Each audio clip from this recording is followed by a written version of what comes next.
Good afternoon, YouTube. I'm here making another video due to my electrical exhaust cutout. I recently just uploaded a video saying how it was so rowdy, it was nasty, it was making all this type of noise because the electrical exhaust cutout actually went out on me about 2 months in.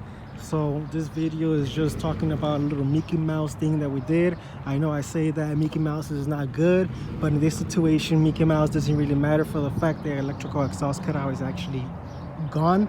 So since it's gone, it doesn't work. A Mickey Mouse won't hurt me at all. So I was talking to my mechanic. He figured out what the issue was. The rumbling was coming from the open and closing of the electrical exhaust cutout. So the second you tap it, it stops. So what he decided to do was actually go in there, which I'm gonna show you guys. I'm gonna have to get down here. The floor's pretty hot, but I'm gonna do it just to show you guys.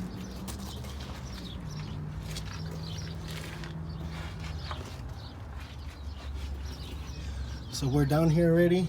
It's my boiler exhaust. So right here is the electrical exhaust cutout. So it starts right here and then it goes right here, and this piece goes this way. Right here's the little part. So right here, as you can see, there's something in there.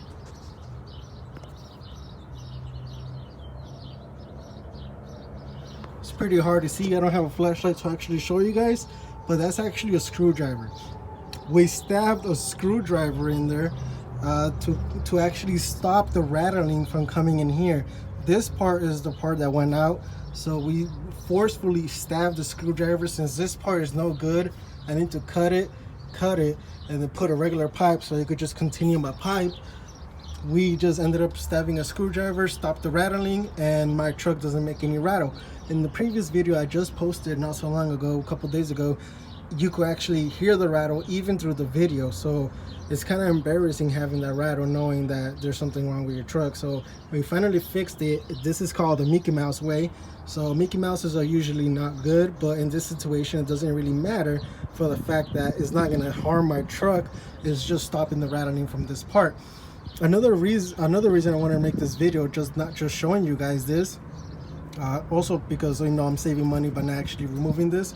It's just a little, maybe like 40, 60 up to 80 bucks just to remove that and fix it. But other than that, I wanted to tell you guys about this electrical exhaust cutout. This is the motor for it. One thing that I learned about this, and another reason I don't recommend this anymore due to my first video that I created about this, is because this motor is actually the motor that goes on your windows. So that motor is actually made out of plastic. That motor does not handle any heat. So since that motor is from the actual windows that make your windows go up and down in your vehicle, this motor did not last down here with all this heat and pressure. So that's what caused this motor to actually go out, and it looks all nasty and burnt. As you can see, that's the only reason this electrical exhaust cutout didn't last. So I just figured that out recently, and I'm giving you guys that information so you guys are aware of this.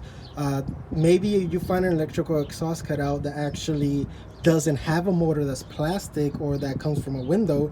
You're probably going to have a better electrical exhaust cutout than I did. You're going to have a better experience. It's probably going to last longer. Who knows what else it can happen, but in my situation this was not a good one. So that's why I went out about 2 months in. So just keep that in mind. Maybe the electrical exhaust cutout is actually good, but in my situation it wasn't. I should have paid more attention. I should have made investigate a little bit more about it. Let me get out of here. But that's the only reason my electrical exhaust cutout went out, and it started making that rattling noise. So if you guys actually do still want to get one, then just make sure that you guys actually pay attention to the details. Read how the motor is made, where it was made, where it comes from, if it's plastic or if it's not. If it's metal, it's going to handle the pressure. If it's not, it's not. So also the wires, all that stuff, just pay attention to all that. That's something that I had to learn the hard way. Like I said, I just figured that out, so I'm passing it on to you guys. Just don't learn from my mistakes, don't create the same mistakes. That's something that everybody should take under consideration. So if you're watching this video, just definitely just think about it, and then if you're gonna do it, don't get one like that. I got that off eBay. They did have different ones. I went with the cheaper one, and this is the consequences of going with the cheaper one. So in that case, if I do get another one, which I probably won't because I want to go straight pipe, If I do get another one, I will have to go with one that's metal so it could actually last longer, and I don't have to worry about this situation, because it's really, really hot down there, especially when you're running the engines for so long. It's not gonna last you at all. It didn't last me at all, and I kept playing with it so much, I just ended up burning it out, and the heat just made it worse. And especially during summer, right now it's already hot, it's not gonna last you anything. Even during winter, it's probably not gonna last you, for the fact that it still gets hot down there because of the engine. So I just wanted to spread that little information around you guys, so you guys could take that into consideration, and you guys can do whatever you guys want with it. But definitely everything's worked out so far. I'm gonna turn on my truck. You're gonna hear no rattling now. So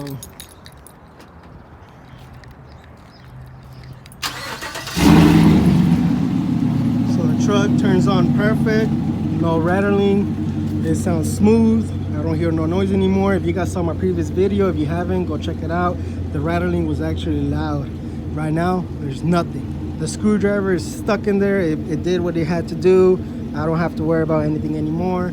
The noise doesn't bug me, it doesn't bug others. Well, I don't know if it bugged anybody, but it bugged me as a driver, and it was just a horrible experience. I will end up removing that sooner or later, but just right now, since I don't have time, it was just a little Mickey Mouse job that we did to prevent me from actually going right away and getting it done, for me, just to not be annoyed anymore. But now it's actually smoother, sounds great, it drives great, it drives normal. So in case you guys go into the same situation, you guys can do that as well. Just stab the screwdriver in there and you're good. From there on, you could just drive normal and just like nothing ever happened. There's nothing down there, there's nothing to worry about. Now, thank you guys for watching, and just like, share, and subscribe. Comment any questions you guys got, or just let me know of anything. Follow me on Instagram as well, and then I'll talk to you guys later, man. Have a good day.